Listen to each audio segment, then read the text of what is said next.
So let's see what is known as Sutra Deshana. Sathata vana bhava dukkata vedana. This is a small part of a stanza preached by our Lord Buddha.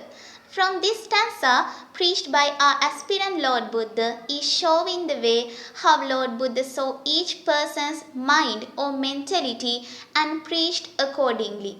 Is known as Sutra simply. It is in medical field also. How? Abhidhamma refer to pills or medicals that a doctor gives to a patient.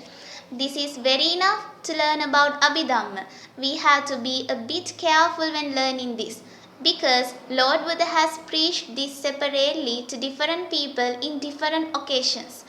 Some sutras are very deep from the start. Some have same facts embedded in sutras in Sutra Pitaka. They consist same things in different ways. As an example, I say like this.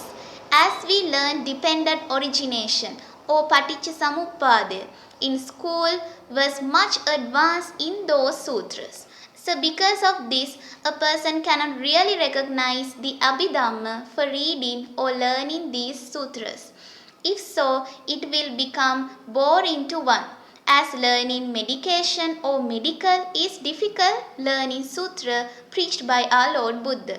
Buddhism is very difficult to learn. Why it is saying so?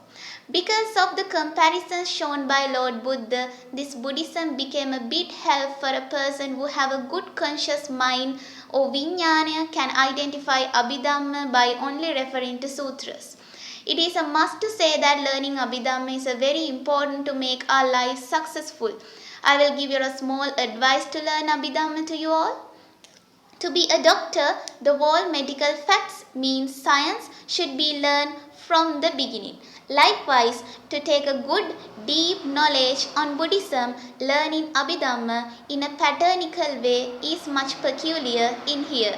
Without by harding or studying books like Siddhartha Sangara and lying to your own heartbeat is very important to do the things like this. Listening to Dhamma, associating with Dhamma friends, putting the knowledge into the learn things according to Dhamma is much important task in here. So let's speak about more on this Abhidhamma in part 3 introduction part.